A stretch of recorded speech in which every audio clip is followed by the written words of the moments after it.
Hai guys, Assalamualaikum warahmatullahi wabarakatuh. Kembali lagi dengan saya Siti Nur Aisyah. Nah, kali ini saya akan mengulas sedikit materi yang sudah saya terima di perkuliahan Kapasitas Rekta Bahasa dengan Bapak Icu. Nah, di sini saya akan sedikit mengulas mengenai cara pandang deskriptif dan preskriptif dalam hakikat bahasa. Nah, yang pertama, pengertian dari cara pandang deskriptif itu adalah cara pandang yang secara alamiah atau natural tanpa ada aturan yang mengatur. Jadi, cara pandang yang sudah apa adanya seperti itu.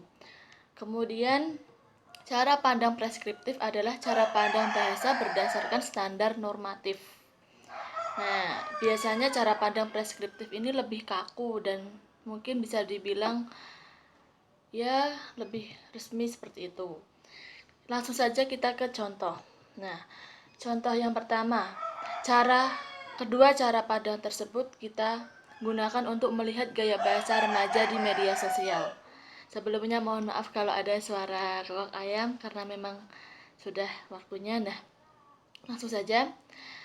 Cara pandang deskriptif dalam melihat gaya bahasa remaja di media sosial. Yang pertama, fakta bahasa yang menarik bahwa deskriptif itu memandang gaya bahasa remaja yang saat ini tuh merupakan sesuatu yang menarik. Kenapa? Karena seperti contoh, kata bucin, gercep itu membuat semua kalangan remaja itu lebih suka menggunakan gaya bahasa tersebut karena memang menarik untuk digunakan.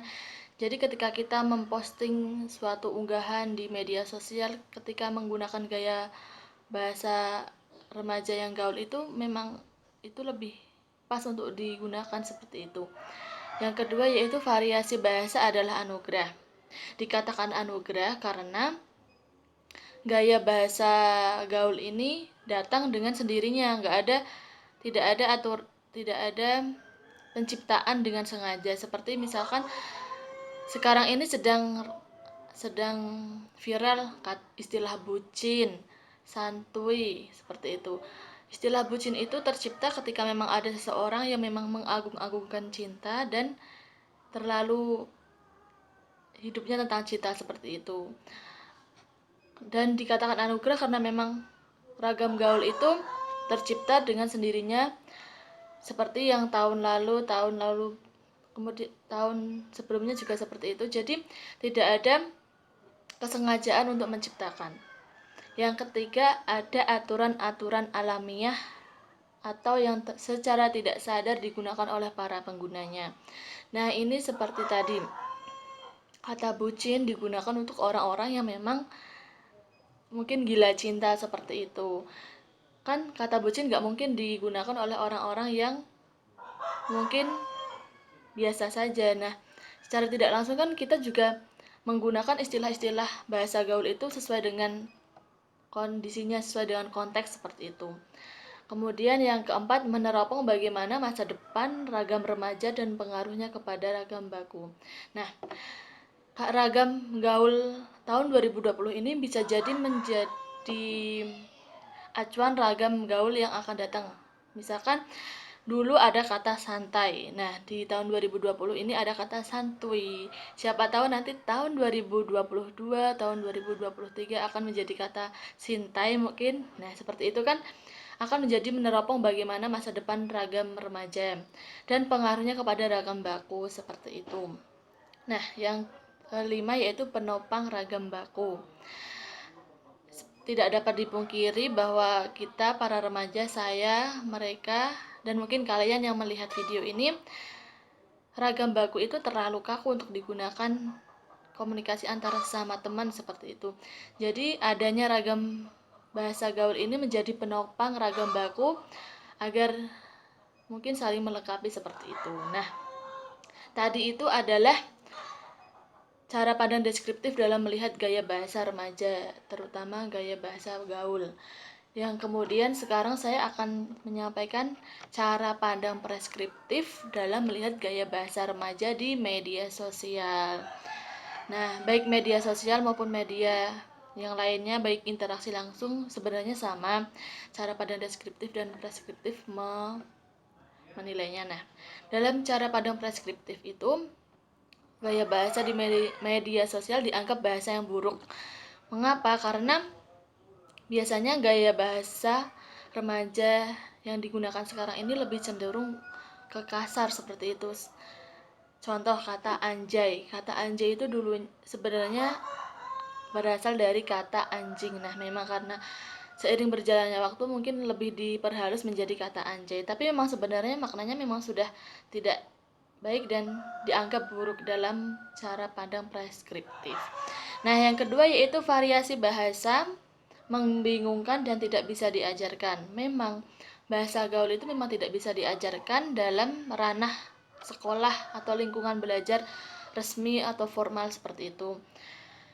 Karena memang ragam bahasa gaul itu tidak ada aturan yang mengatur, tidak ada pola yang tidak ada pola membentuk ragam bahasa gaul tersebut. Berbeda dengan ragam bahasa baku, ada aturan yang mengatur seperti KBBI, TBBI seperti itu. Yang ketiga, tidak taat aturan ragam baku. Nah, ini memang namanya juga bahasa gaul, bahasa santai, bahasa remaja memang tidak bisa taat aturan ragam baku. Kalau memang ragam bahasa gaul harus taat dengan ragam baku, berarti itu namanya bukan ragam bahasa gaul seperti itu. Kemudian generasi muda abai dan mengancam ragam bahasa baku. Memang seperti tadi yang saya katakan, generasi sekarang memang lebih suka menggunakan ragam bahasa gaul baik di media sosial, interaksi langsung, dan bahkan ada beberapa mungkin remaja yang menggunakan ragam bahasa gaul kepada orang yang lebih tua seperti itu. Hal tersebut menyebabkan ragam bahasa baku itu terancam penggunaannya. Ketika kita sebagai remaja lebih sering menggunakan ragam bahasa gaul daripada ragam bahasa baku, itu menyebabkan ragam bahasa baku menjadi terancam penggunaannya. Nah, oleh sebab itu, mari kita bisa menempatkan diri ketika menggunakan ragam bahasa gaul maupun ragam bahasa baku.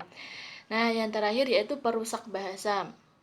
Bisa dikatakan perusak bahasa karena ketika kita menggunakan ragam bahasa baku dalam berbicara maupun di media sosial itu kemudian kita mencampur kodekan dengan bahasa gaul. Itu akan menyebabkan merusak ragam bahasa baku yang sudah kita gunakan tadi, karena sudah baik-baik kita menggunakan ragam bahasa baku kemudian dicampur dengan ragam bahasa gaul. Nah, seperti tadi yang saya katakan kembali bahwa kita harus tahu bagaimana penggunaan ragam bahasa gaul dan ragam bahasa baku. Jadi ada situasi di mana kita menggunakan ragam bahasa gaul, ada situasi di mana kita menggunakan ragam bahasa baku, seperti itu. Nah, itu tadi contoh cara pandang deskriptif, preskriptif yang saya sampaikan. Ada masih banyak lagi beberapa contoh yang disampaikan dalam video yang saya dengarkan kemarin. Nah, perbandingan cara pandang dari deskriptif dan preskriptif ini dalam ilmu linguistik umumnya menggunakan cara pandang deskriptif, tetapi dalam penyampaiannya tetap menggunakan cara pandang preskriptif. Seperti apa maksudnya? Nah, seperti ini.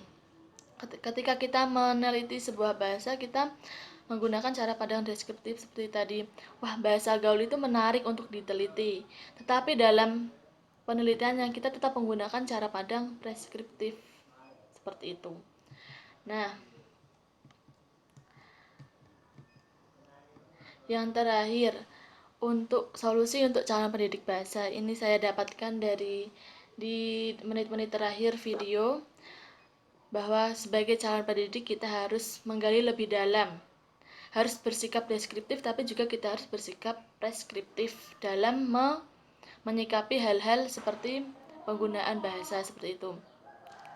Menurut saya sendiri, baik cara pandang deskriptif maupun preskriptif tidak ada yang salah, karena memang keduanya bisa digunakan sesuai dengan konteks tertentu. Ketika kita memandang bahasa gaul, kita memang lebih baik kita pandang dalam cara pandang deskriptif bahwa bahasa gaul tidak sepenuhnya buruk, bahasa gaul tidak sepenuhnya merusak seperti itu. Tapi ketika kita menggunakan contoh lain, kita bisa menggunakan cara pandang preskriptif seperti itu. Jadi tidak ada yang salah dalam kedua cara pandang tersebut. Nah, mungkin itu saja penjelasan dari saya. Semoga bermanfaat dan Sampai jumpa di materi selanjutnya.